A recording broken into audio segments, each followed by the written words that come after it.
The drag is one of the busiest pedestrian centers in Austin. It's a hub for the campus community, but it's separated from campus by Guadalupe Street, a major artery for the city. This poses certain problems like noise and air pollution, but it also makes the drag less walkable. But what if that could change?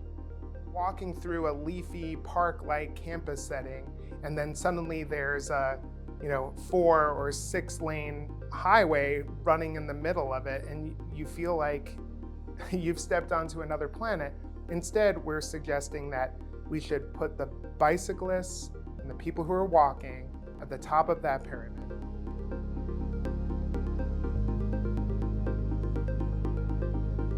Let's take a step back.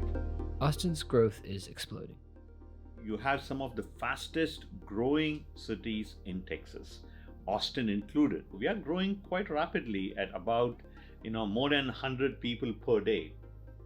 So when you put it all together, the one thing I will say is we have been able to build our way out of traffic congestion in the past, but it's not very sustainable.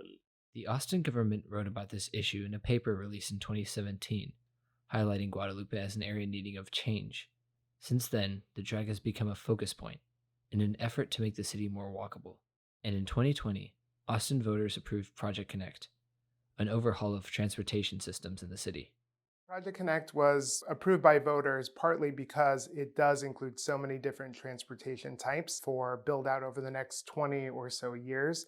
And that includes 2 new light rail lines, activation of one of our freight lines to run commuter service, 2 new Metro Rapid buses. It also includes an expansion of the Metro bike system, plus pickup, which is kind of like an Uber pool service where we can pick you up at your door and drop you off anywhere in a drop zone in order to get connected to the transit system.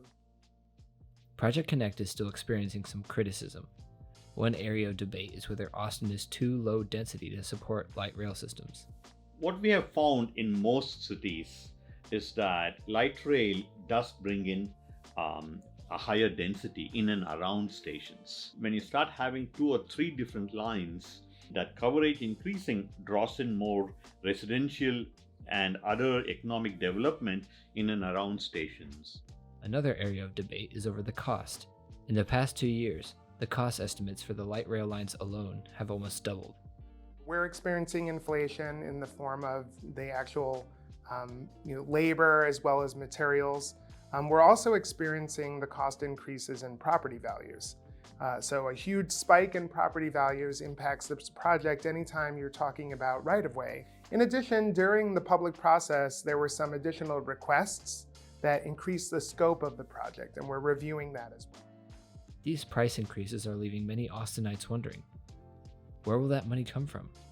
One possible source is from the federal funding, but I think when you look at the federal funding, even in President Biden's infrastructure bill, in terms of public transportation, I think Texas is getting only about $3.3 billion or so. I didn't think it was adequate, given the explosion of our population.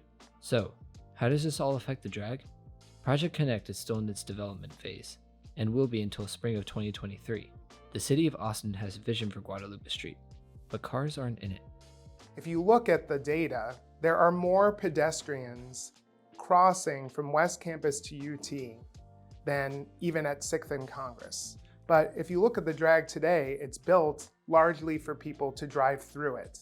Now, the most recent meeting that we had for the drag included a pedestrian mall. The light rail would be in the center of the street, and we are still actively debating as a community. Should we have a bus lane on the outside that then has shares space with bicyclists, or should the buses run on the same lane as the train?